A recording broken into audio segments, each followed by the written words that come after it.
This is the second interview with a young man who reports he has leukemia, but is in a state of remission.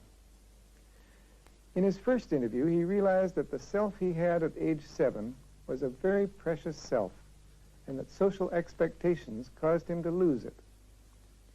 He also approached the feelings of anger he has felt about what has been done to this self and to him. But he's not yet expressed his anger. Now the second session begins. Okay. Where do you want to start this morning? Well, I don't know. I was thinking that when we talked earlier about the anger, been thinking a great deal about that. I've thought a lot about what you had to say about that. Right. You know, and I'm not sure that that I really don't want to be angry. You know, and I'm not sure if being angry now is a part of the process, and I've got to do that. But I'd like to. I guess my mind, academically or something, you know, and something other than emotion or whatever, would like to tell me that I'd like to not be angry and to skip over that part if that's a part of the process, you know. But I'm not sure I can do that, you know. Your mind says sort of, oh, cool it, don't get into such strong emotion. For sure. It almost seems like that whatever is happening in my environment or whatever happened in my environment is pulling me into, again, that kind of a trap, that kind of a system that I don't particularly care, you know, if you know what I mean. I think I get that your mind is taking the place of the system and saying, now, play it right, do the proper thing. Right. But some other part of you is saying, yeah, but there's some anger there. For sure. There's for some sure. real anger Right. there. It's almost like in this country, and I've always felt like this, you only have about two options, you know. When you deal with race, you're either a racist or you're an anti-racist. And that doesn't really seem to be the kind of thing that I'm, you know, I don't really care to be an anti-racist, if you know what I mean, anymore. And I don't want to be a reflection of any other larger society at all. I really don't want to. You'd like to get in touch with what's going on in you, not some label or other. For sure.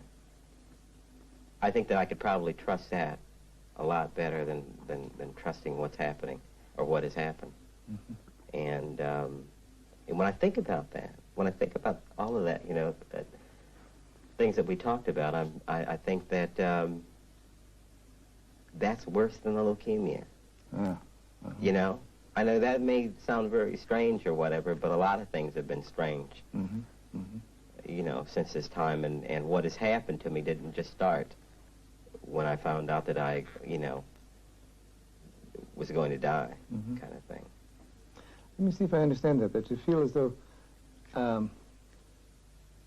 what the culture and people and so on have done to you has really caused you more suffering than the leukemia. Is that what you're saying?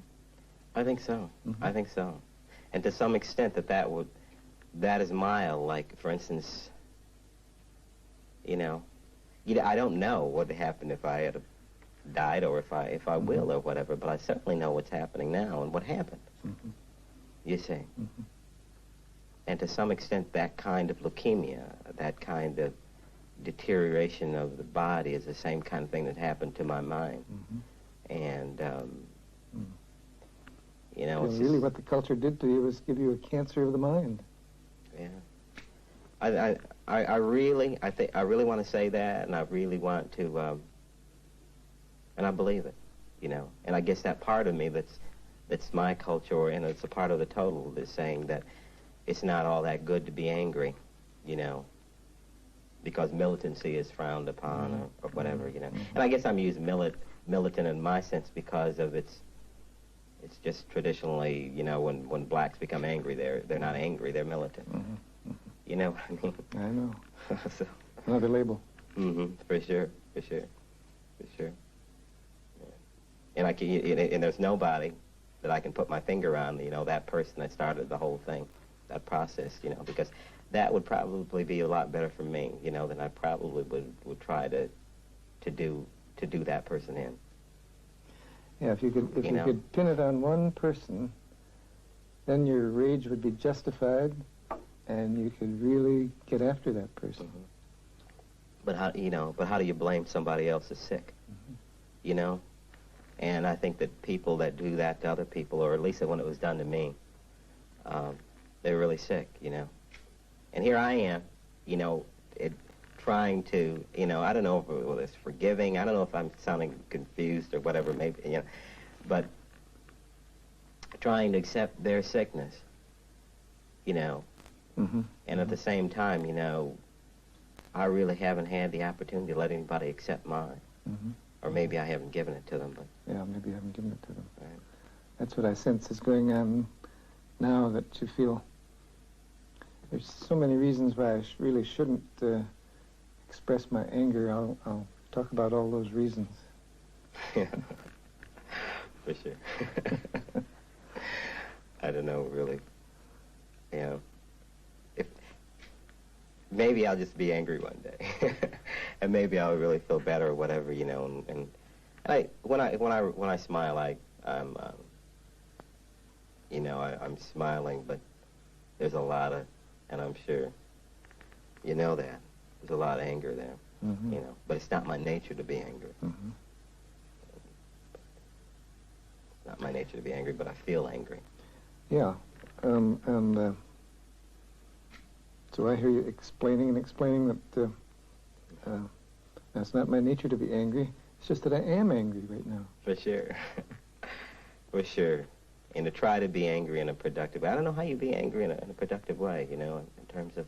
It's like now when I respond to people, you know, when you encounter people, you know, whether it's in the street, whether it's in a professional situation or whatever, you know, people send out certain messages, and no matter what they're saying or whatever, there's certain kinds of messages that I'm getting, you know. It's saying that, hey, you know, that isn't for me kind of thing, you know.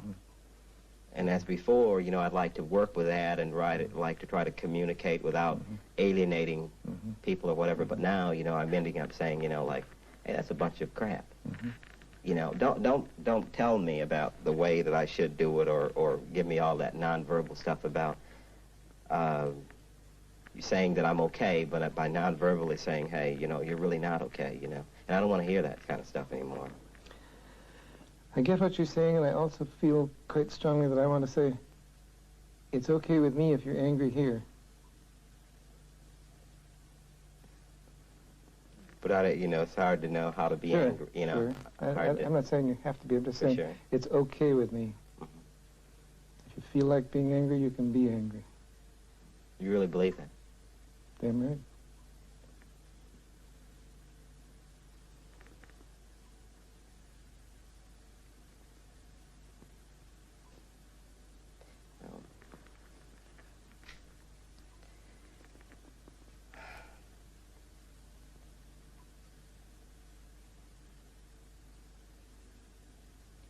Not sure how to respond to that at all, you know, because a part of that anger is, you know, the hurt. And maybe maybe what's happening is that if I become angry and I really let it hang out, that I really will see how hurt I am.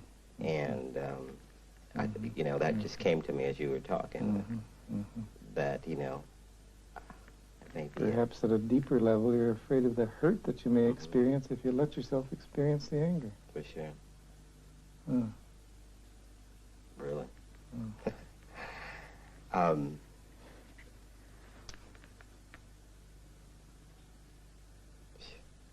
You know, I keep getting these blocks, you know, these, you know, when I come to something like that, you know, because, you know, to me that's a revelation, and I'm not really sure that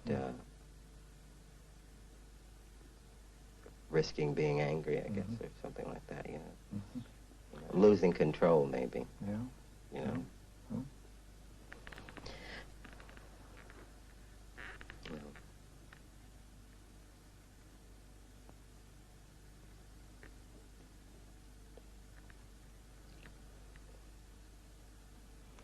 I really do get that this realization that maybe what I'm most afraid of is the hurt that I might experience, makes you more cautious about whether you should or could really let go of the anger. I really don't know. I think that it's a risk. Right.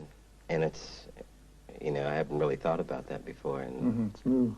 Yeah, it's, I guess I would be, and I really would admit openly that I'm hurt. I said that I've been hurt, and I think you know that I feel I've been hurt, but to show that, you know. To show it, and I guess to let yourself sort of experience it, that I guess would be difficult. Yeah, I don't know. It's as scary, I think, as the possibility of that I had before, more than before, about dying, you know. And maybe, you know, just I was really scared because of the symptoms, you know, of you know, not being able to walk and not being able to see and things like that, you know, and having to depend on somebody, you know. And for God's sake, you know, having to show somebody that I'm hurt, and how, you know, how can I trust that to somebody, you know? Seems like a horribly big risk. Yeah, it is. Seems to be getting bigger and bigger as we talk. Suppose I really exposed to somebody the fact that I'm deeply, deeply hurt. That in a sense would be comparable to having to be dependent on someone when you can't walk or something like that.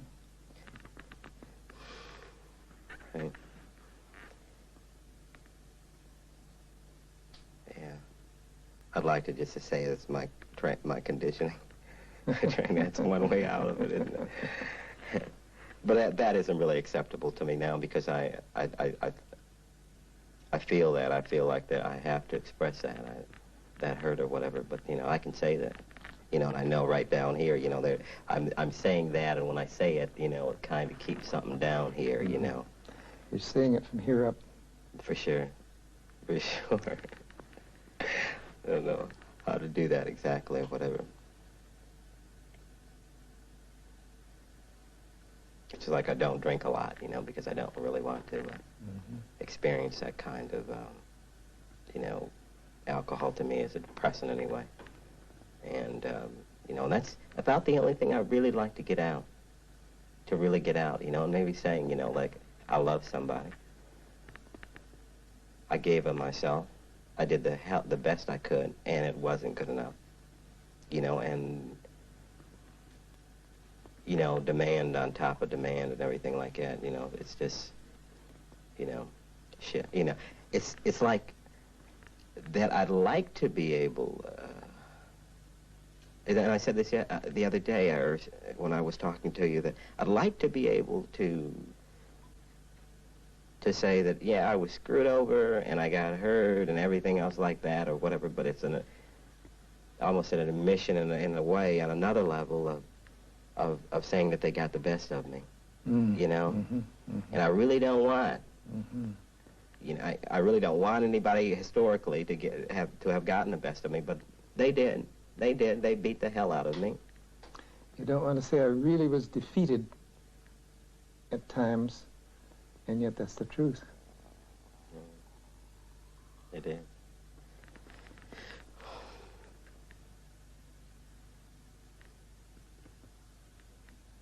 You know, being all right to be defeated and be beaten, and I don't know if there's any value in, you know, maybe to myself, admitting it to myself or whatever, you know, but, you know, I'm really finding out I got a lot of hang-ups in terms of that line that I hadn't thought of before, you know, in terms of, because I don't want to be beaten, but I was, you know, because I think when you are hurt, that's being beaten, except, you know, and I allowed myself to, and I don't regret caring, and I don't regret loving or whatever, but, you know, like I'm a kid, you know, I'm a kid in a way. I like to be loved too. I like to be some reciprocity.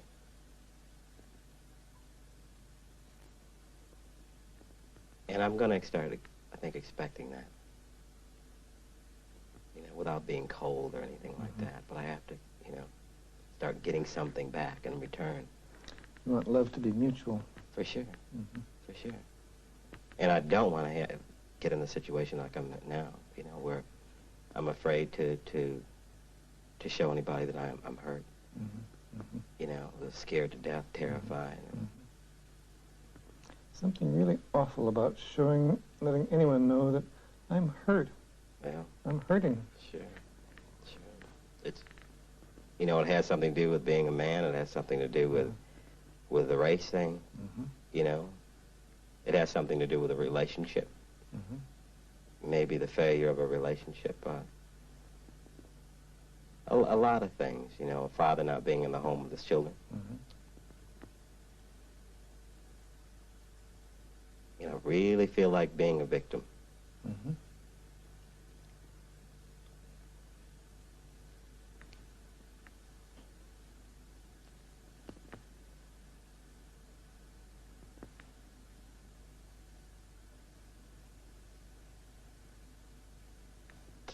don't know how to get that up at all.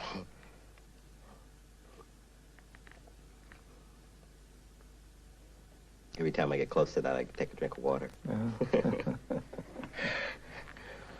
I don't know if that actually keep it down there. Maybe that'll keep it from coming up above this level. For sure, I don't know. It's now, it really isn't what I want either. You know, I wanted to get out and stay out, you know. I would like to let it out. Yeah. So maybe if you have any exorcism type powers or whatever, that maybe you can just do that and then I'll be free of that, you know. Because that's what it feels like. It feels like there's something there, you know, that I really, and I've identified it. I think I've identified it, you know. Because I know there's some times when there's just such a big lump in my throat, you know, and then I explain, give myself a lot of reasons why I shouldn't be feeling like that, you know. A big lump of hurt, though.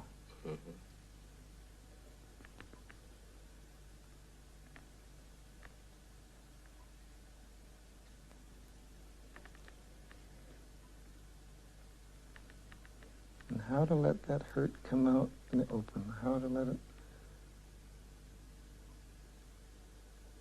emerge and be out here instead of way down locked in here. Right. Yeah.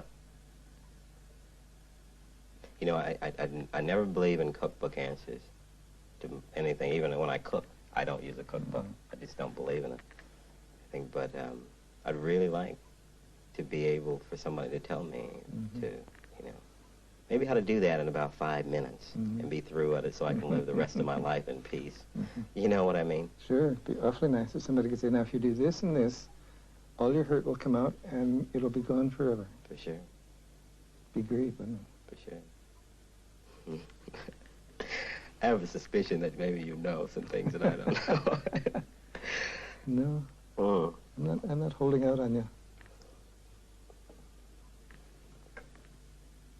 Yeah, I believe that. I feels like I'm holding out on myself, you know, but hell, you know.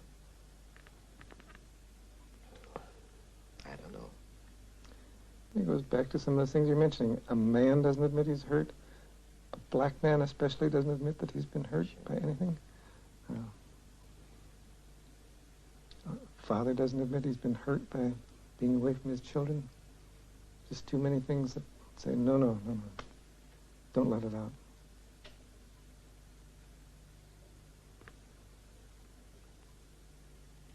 But inside there's the hurt. A phrase came to me a minute ago that if you could let that out, I don't know if this will ring true with you or not, if you could let that out, it would be the voice of the victim. I don't know if that makes any sense or not. But yeah, and I don't know what, you know, I don't know if I have any control over that, you know, of what would happen, you know. It's like a friend of mine the other day who helped me through my illness and everything. He says, you know, when I encountered another person that, you know, very intelligent sort that was talking a bunch of intellectual garbage about feelings and things like that, that I really wanted to just, you know, I really saw the society, the culture right in him, you know, and I really wanted to just to kind of deck him. And that's something that's not my nature or whatever, but like I just really wonder what... Just like to have sucked him. Yeah. And my friend said, you know, one of these days, he says, if you don't get it together or something, he says, not that if you don't get it together, but he says, one of these days you're going to really lose it, you know. You know what I mean? It's that I want to get rid of all that stuff that was done to me and not have to hear all that other stuff, or to be able to deal with it in a very constructive kind of a way, you know. But still it grinds me because of all the other stuff that's happened to me. And when I see other people doing it to other people or whatever, it grinds me. It makes me angry, you know. And I would think that in those situations I've begun to kind of strike out, you know, or like, you know, protecting somebody else or fighting for somebody else or whatever. And like, I'm not sure what I did for myself, though, those years that all that happened to me or whatever. And if I could cry and have it be all right. That's what I was thinking. That I would was be, just thinking if you could only cry. Yeah, if it, you know, but that's a trip, you know, that's a trip. Like, First place a man doesn't cry. yeah, for sure. That's a fact. But I guess you're saying there are times when you have that lump in your throat and you sure as hell feel like crying. For sure. Oh, I don't know. I don't know, maybe going to a movie of one of those old, you know, movies, dramas or something like that, right? So I can cry, you know, and have an excuse to cry, you know, but crying for myself, I'm not sure that, just not sure that's going to be constructive, you know. I don't know, you say you're not sure whether crying for yourself is constructive. I feel also you're afraid of crying for yourself. I may be, because if I feel like crying and I don't or whatever, there's some things that are, you know, but you see, that's a part of it too, you know, it's, you know, and I hate to keep using these things of, you know, we're just being so conditioned not to, you know, from a little thing of, you know, like, oh, you know, big little men or big boys or whatever don't cry and Probably your 7-year-old could cry. Yeah, for sure. I cried. I remember crying, but I cried alone. I never let anybody see me cry. You know? I wonder how many people have seen me cry, probably 2 or 3 in the whole world. It's kind of interesting, you know? I remember about living with my ex-wife or whatever. She cried all the time. She cried getting up in the morning and, you know, just crying for crying. You know, I asked her sometimes about why she cried, and she just said, I don't know, she just wanted to, felt good. I don't know if that was healthy or whatever, but it probably was a lot more healthier than what I did. Probably is better than never letting anyone see you cry. Right. There's just so many other ways to do it, you know, that I've learned. You know, like working hard, not thinking about it. You know, not thinking about it. Just saying that all the sorrow that you feel for yourself and for what's happened to you and all that, that doesn't really exist. That's just, you're too busy to have any thoughts of that. For sure. But the sorrow is still there. For sure.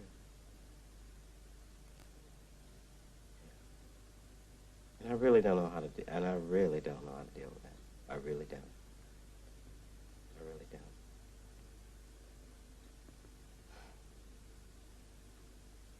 You know, just really giving so much of yourself, and it's just really crazy. Too much.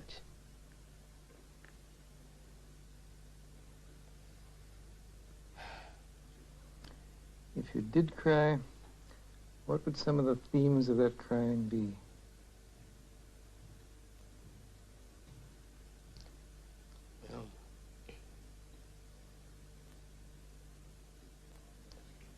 just, you know, all those, you know, hours that, you know, I spent away from my family, and that I gave up my family and didn't see my children grow. And, you know, really wanted that to be for some kind of a higher level, some kind of a cause, you know. But not to have that, to see anything, any benefit that I did. You know, all of that work, I mean, hours and hours, and it's just incredible. And I think that would be one, you know, I was saying, damn it, why in the hell did I spend so much time? Why did I spend so much time, you know? The leukemia, the everything that happened to me or whatever would be probably deserved if one person, life would have been changed or something, you know, and like, and maybe it has or whatever, but I think that I don't trust that it was worth it. You see? Yeah. You invested a whole lot of caring, a whole lot of yourself, and you feel real sorrow that maybe nothing came of that. And I'd also like to just kind of cry for my father-in-law, too, that was killed before about 6 months before I got the leukemia. I'd like to really tell him that you know, that I really loved him a great deal.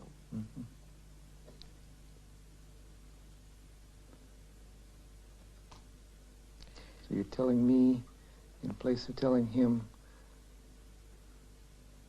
maybe you could even speak to him, I don't know, but at any rate, you really would like to tell him, I loved you, you know that? I loved you. Well, I really would, you know, the situation that we started out, I was married, and we married somebody of a different race, and we fought it out tooth and nail or whatever, but yet we loved each other, and we fished together, and he was straight with me, you know. He had to other people, a very cold way, you know, by God, this is the way it's going to be, and so forth. But I saw him when he was hurt, too. And when he was killed in 1975 in a hunting accident, it just really took all of it, you know. Because he helped me to try to get out of that stuff. He's saying, hey, you know, what are you doing? You know, what do you really want to do? And at the time, I wanted to, you know, to open my own restaurant or whatever. And so he was going to help me finance that restaurant, you know. And so a week later, he was killed, 1 week. And so we were getting so close, but that I really never told him that, hey, Dad, you know, hey, Dad, I love you.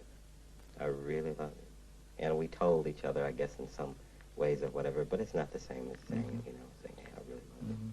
I really care. You feel real sad that you never gave him a straight message on that I love you. Because he was straighter with me than a lot of people, you know? And now to be taken away from all of that. You see, because it's only been, I don't know, what, 8 months or so since ceased all communication with my family, you know, or my wife's family that I'd loved and I'd cared for, and that I buried my father-in-law. And that was it. And then even the family began to take on those same things at the culture, you know. Things began to fall apart for you there. For sure, you know. And lately, I don't know, falling apart, or at least my being able to see that that it really wasn't true. It wasn't real. I wasn't getting anything back. I wasn't getting any nourishment back, you know. You know, smiles and polite kisses and things like that, you know. That is, you know, part of the hurt. You know, I'd rather for somebody to say, you know, I think you're a lousy SOB or whatever, as opposed to saying, hello, dear, how are you? You know, you know. When the real message perhaps is, I think you're a lousy SOB. Right, right, you know.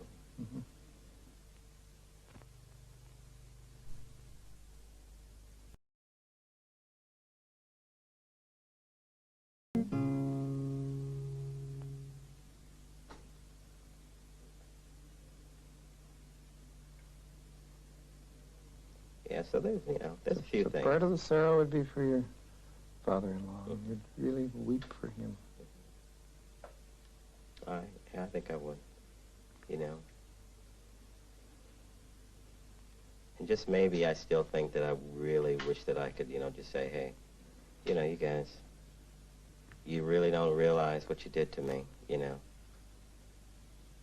Because for a while I just, you know, saying, well, you know, racist, terrible, blah, blah, blah. But that doesn't say anything, you know, because it doesn't say how I really feel, you know.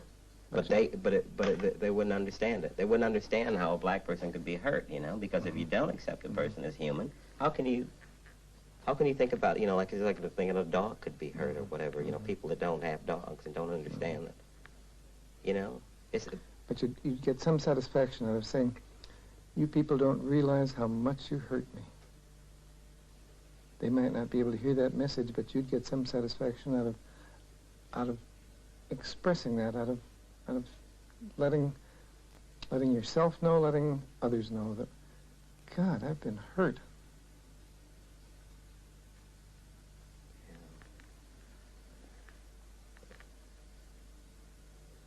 I've been wounded. I just don't think I could do that because I just don't think that I just don't trust. No. No. I wouldn't do it because I just wouldn't want to give him the satisfaction, you know. No. It's like I feel like, you know, by saying, you know, and maybe that is my feeling. But I have too many times, you know, when, you know, opened up a little bit or whatever and someone says, you know, squash. So there are probably loads of people you wouldn't dare open up to on that. But I guess you're opening up to me to say, yes, but I have been really wounded badly by a lot of people. For sure. Just maybe think that you can understand that a little bit in terms of about hurt and that, you know, that I'm a person and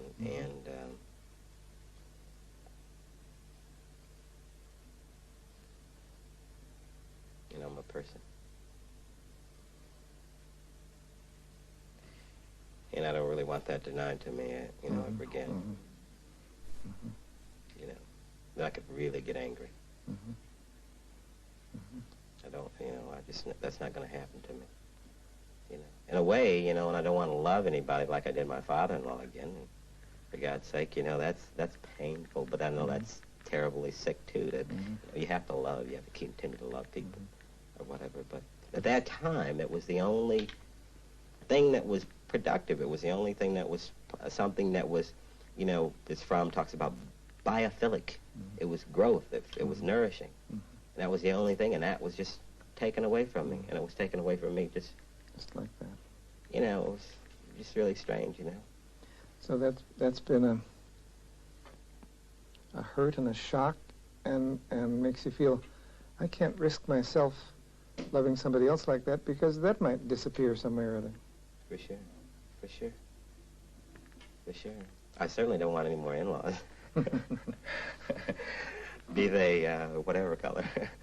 I'm not sure I want them now, you know. And I think that's a part of it. You know, more so than risking loving somebody just because of the death I know is inevitable. But it's that other collection of things around it or whatever. But you know, it's crazy. It's what? It's crazy to love, you know. It's just like loving a pet rock or something, you know, or something. Nothing, you know. A love goes out from me, but nothing comes back. Right. And I'm not so sure that I want it to work like that again, you know.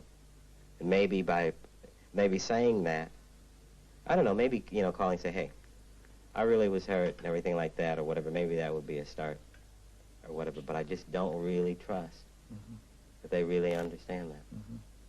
I don't really. It took my wife, who lived with me for 7 years, you know, after her left, maybe 6, 7 months, to understand that I was hurt, that I was desperate. Do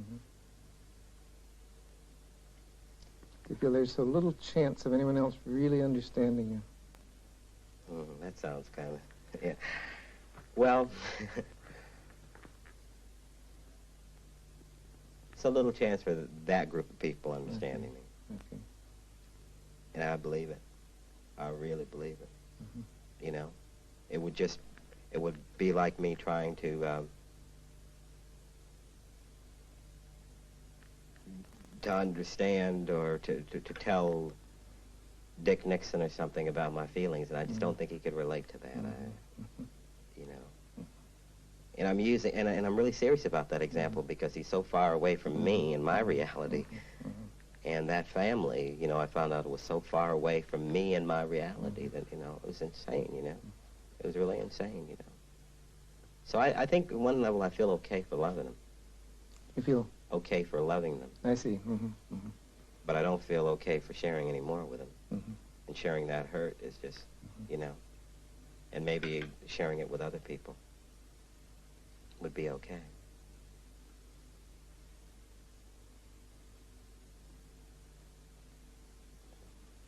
But I know I'm moving away from the other two, you know.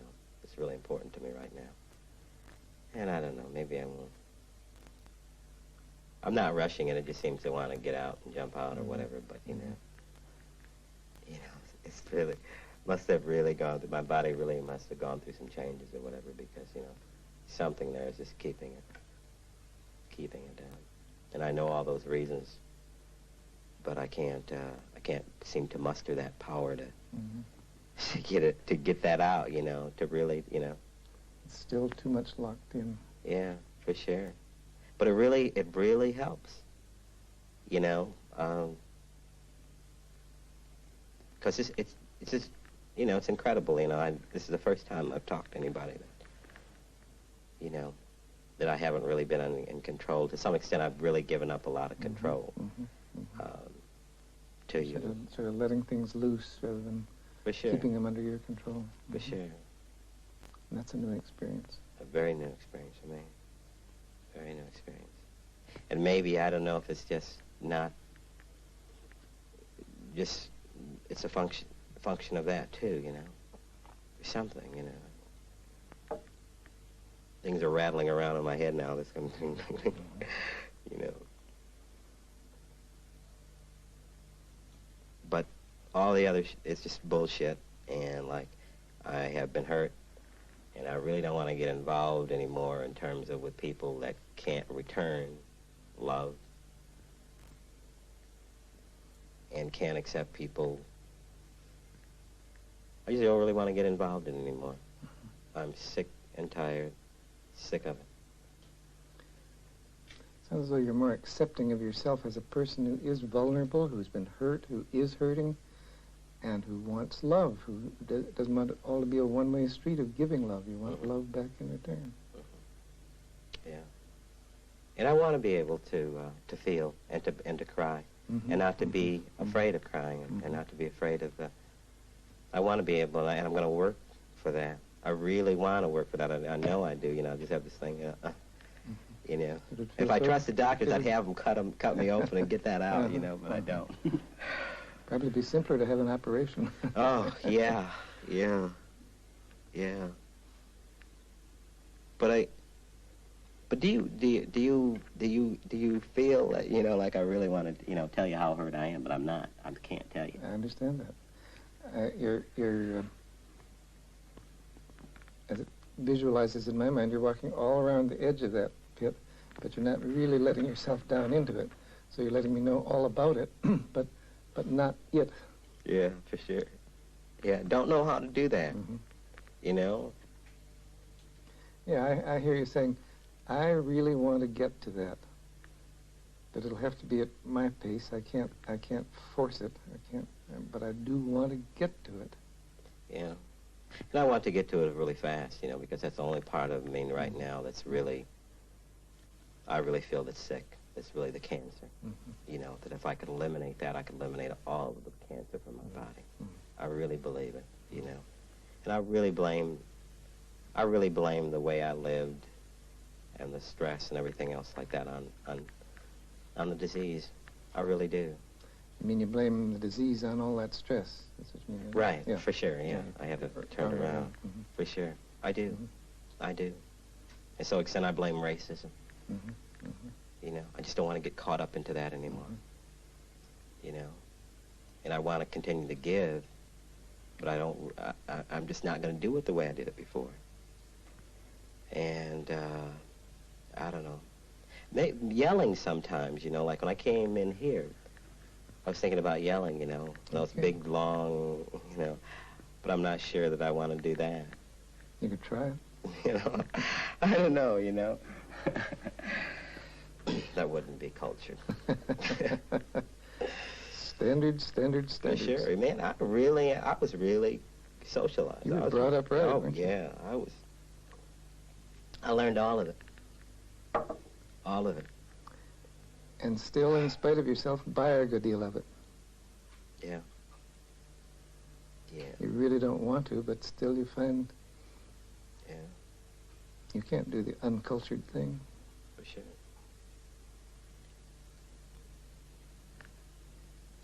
Yeah, the standards, I guess, and that are really foreign to me, but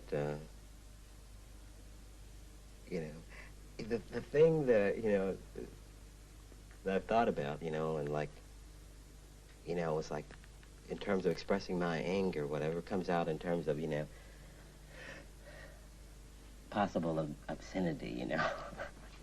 You know, like calling somebody a bunch of something or whatever would really, you know, I don't know what it would do, but, you know, I'd really like to do that, you know.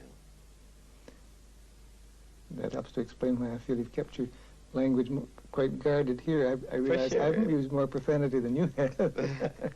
For sure, you know, it's not because of, you know, but I don't know. It's just a part of that, you know, like I was just... You'd like to just tell off the bastard. Yeah, right, for sure. Oh, my goodness. You can't even do that? Oh, it's incredible. I don't know. Phew. I'm getting warm.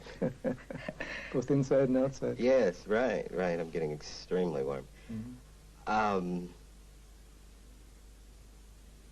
Yeah, maybe I'll be able to do it one day, I guess. Maybe I'll be able to do it. I really haven't used, but see, when I get out of here, I'll use a lot of profanity. Mm-hmm. You know, I don't, you know, just in terms of, you know,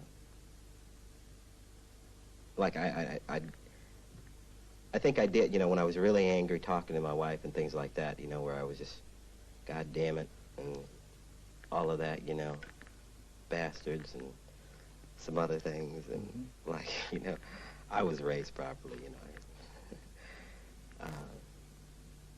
Yeah, but I think part of that would be a part of expressing my mm-hmm. feelings and everything like that, you know. It wouldn't come out in nice, polite language. No, it wouldn't.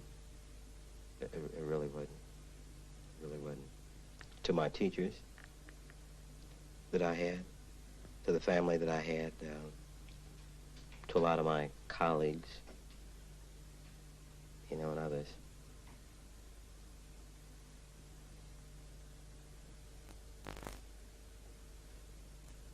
And, but I don't know if I really want to tell them. You know, maybe it's just a part of just being proud and mm-hmm.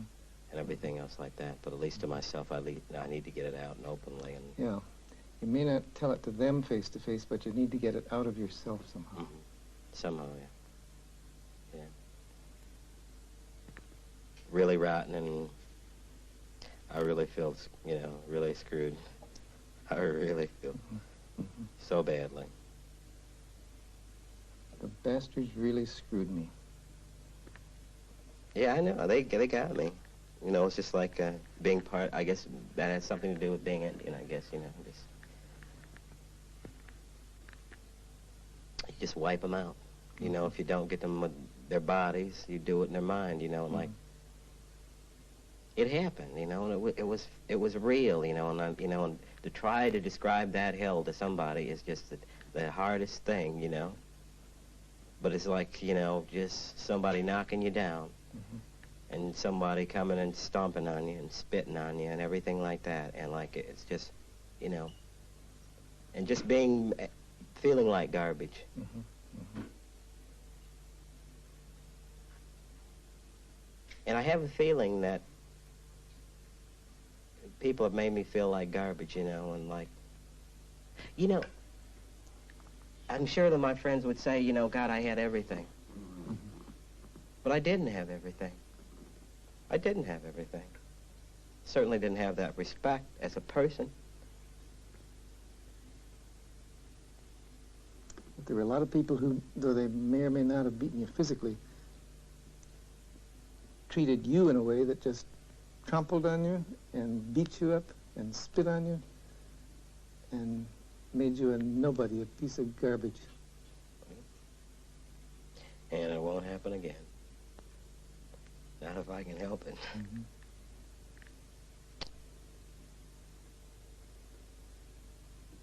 Because I'm really tired of fighting. Mm-hmm. Really tired of expending that kind of energy. Mm-hmm. Really, it's draining. It's too draining in life. You know. I don't really know what's going to happen in terms of, you know, how I'm going to do that, you know, get it out or whatever, but, you know, and I just don't really want to say, you know, that I'm hurt or whatever, because that isn't even descriptive enough for what really happened. Yeah. Say a word like that, or several of the words you've used, just isn't at all the same as feeling those feelings inside and really feeling them fully. It's really is, I don't know if you saw The Exorcist, but it's as really as, you know, that, you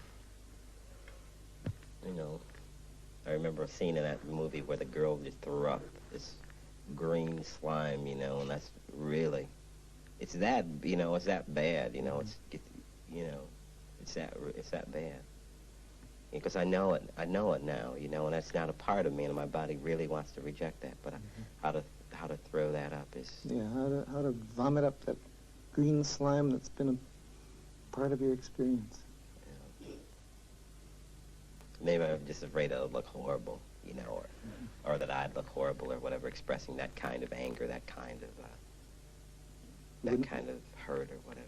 You wouldn't look civilized, you wouldn't look cultured. I don't know, you know.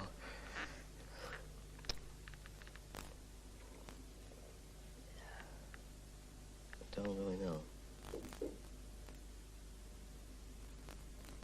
But right now, more than getting that out, I think the overriding thing is that I want to keep at least the control, to control that for fear of, you see, I don't really want to get sick again, you know, and like I think the slightest, you know, just by being weak, by submitting to that kind of pain, and somehow bring back my. You wonder about that, whether if you let out all the hell that you've experienced inside, it might bring back your illness. And that doesn't sound logical, does it?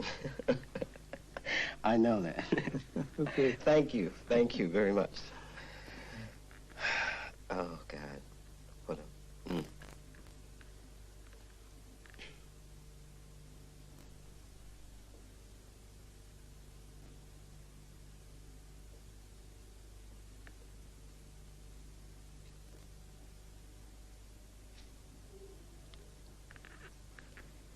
I don't know. God, you know, I feel so beaten. I mean, I feel beaten right now, and I'm not sure why. That in a way that I really got something to say, and just, you know, and I know I feel better, but maybe I would, you know. I'm really talking. God, I realize I'm talking in circles. I seem to be talking in circles. Does that sound like? No, not quite. It's more spirals, I think. You're getting, as you say, getting very close. You feel beaten right now, as though if only something could come out, you wouldn't feel beaten.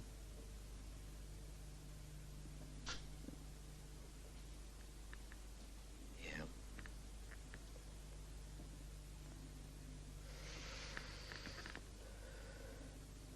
I think that, you know, just that almost turned me into something really inhuman. I really almost let it turn me into something really inhuman. They damn near made an animal out of you. Damn near. Yeah.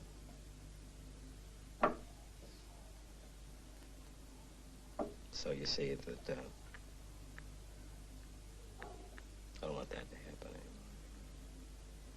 at all. Not gonna do it to me again. That's very clear. And I know that doesn't help the other problem, but at least I know that. And I really do know that, you know. Because I don't think anybody has a right to do that to anybody. Nobody, teacher, wife, husband, whatever. And it really wasn't my fault either. And like, I'm not the blameless. I'm not without any blame or whatever, but, you know, just like somebody took a big goddamn tree and just rammed it up. Oh, so, you know, hard to describe, you know. Took a great big stick and rammed it up your ass, is that what you're saying? I didn't say that. Is that what you meant? That's what I meant. Okay. That's what I wanted to know, whether I was catching your meaning correctly. Yeah, for sure. You know, and you know that probably would be painful. And it's that kind of pain that you've suffered. Yeah.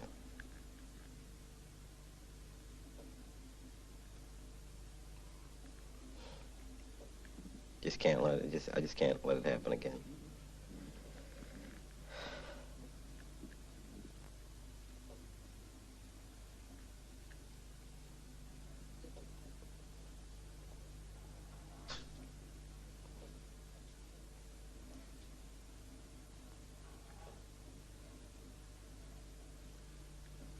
I am really,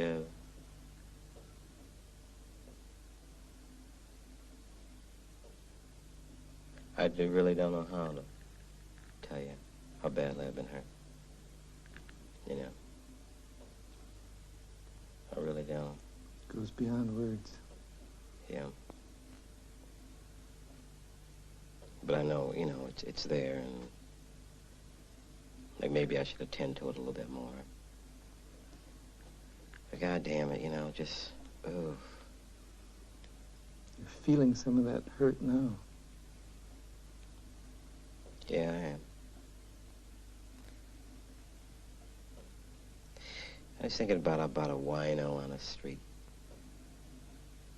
that continues to drink, doesn't have a place to live. You know, and I've seen so many people go by that kind of person, and, you know, disgusting, don't want to work or whatever. But, you know, I really feel like there may be some reasons. And I know one thing, I'm going to allow that person to be desperate. Because I'm thinking that probably people like that do things out of desperation. And,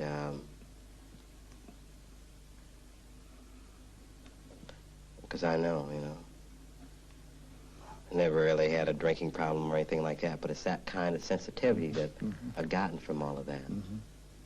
Well, it seems to me that you're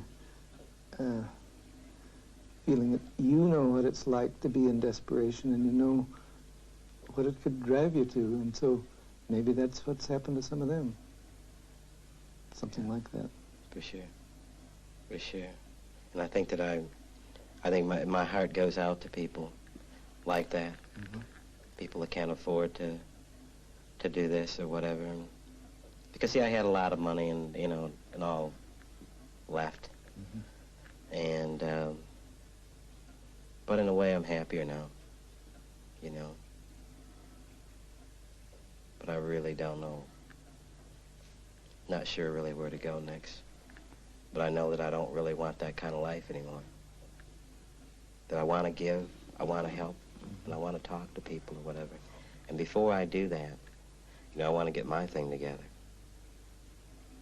And a part of that is just maybe admitting, you know, and I guess maybe admitting that I'm hurt and showing and expressing my hurt or whatever will reaffirm the fact that I'm a person. Because a part of not, I think, showing that is, you know, putting myself up too high. You know, and that's what everything was. I don't feel it. I don't hurt. I'm fine. For sure. Well, at least I admitted to you that I'm hurt. Yeah, that's right. And just for a moment there, I felt you really you're experiencing that too, really feeling that stick shoved up your ass. Oh yeah, you know when when it's you know how your natural reaction, you know, when you start feeling stuff like that, or at least when I do, I just kind of, I got to put it all out of my mind, bring it down to a different level. Yeah. And I think that's what I keep doing, when I get to the point. You got to bring it to a safe level. Get that close to the pit, and then you pull away a little. For sure. Is it all right to have everybody else to blame? For your problem, and instead of sharing some of that. But I share it, I think I shared that. I think what you're saying is, I feel as though, damn it, everybody else is to blame. My brain says, no, you probably have a part in it too. Sure. But your feelings are. Yeah.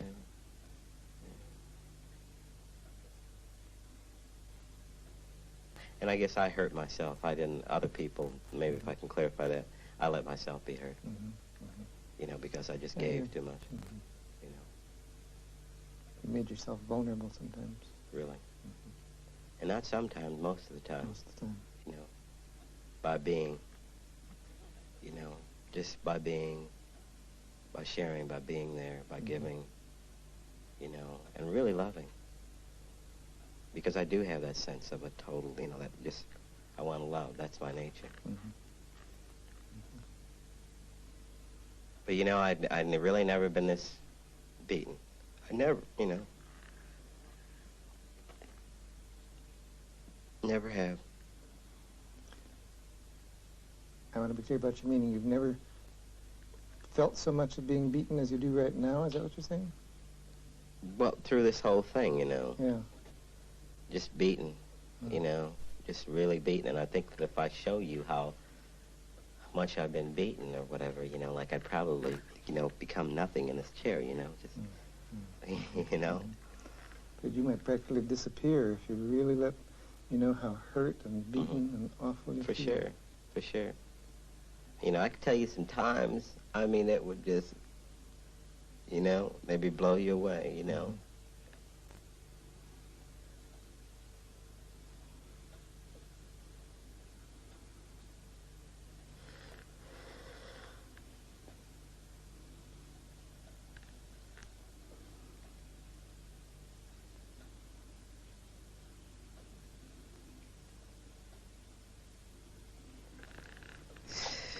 Really too much for me.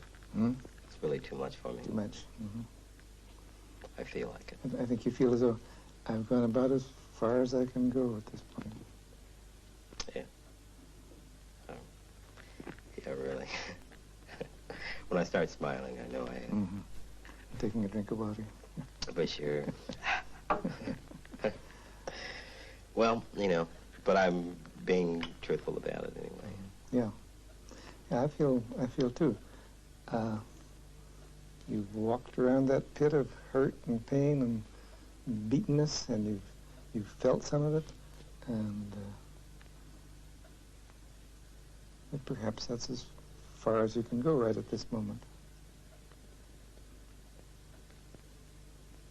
Even though you know there's more there, you know that you're keeping some of it down, and to know those things may be helpful too. Yeah. You see, because I can talk about this leukemia and all this stuff and everything like that. Like it's, Fascinating. And it's easier to talk about leukemia and the possibility of death and all that than it is to talk about all the hurt and awfulness that you've suffered.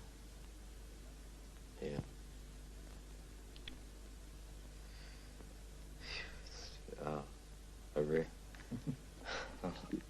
I want,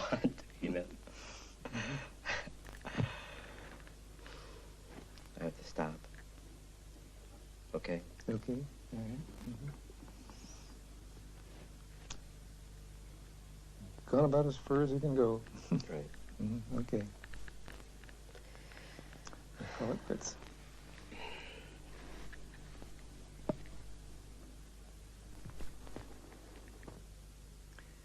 Here is an armor-plated man. He's been sufficiently hurt that he hides his real feelings very deeply. But in this relationship, the armor begins to crack, just begins to crack. He says this is the first time that I've ever talked to anybody that I haven't really been in control. So in this understanding climate, he lets himself creep closer to the experiencing of his feelings. My image is that he's walking all around his own private slough of despond. We find the upper layer is anger, but further down in the slime are the unspeakable hurts and the feelings of being tromped on, defeated, and humiliated. He gets so close to experiencing some of this that his expressions become eloquent, nonverbal communication. Ooh, whew, oh, whew, I've got to stop. I feel that at that moment he put his foot into this dreaded pit, but then he has to draw back. I don't regret this. I regard it as demonstrating the wisdom of the client. He knows where the worst spots are in his experiencing. He knows what he can tolerate. He has to proceed at his own pace. Along the way, we see how powerful metaphor is in the deeper ranges of psychotherapy. Metaphor is so much more expressive than an intellectual description. The lump in his throat, the ability to speak from up here and not from down there, the goddamn tree stuck up his ass, the green slime that must be vomited, they all speak vividly of his feelings without naming those feelings. From an intellectual and theoretical point of view, there are bits that fascinate me.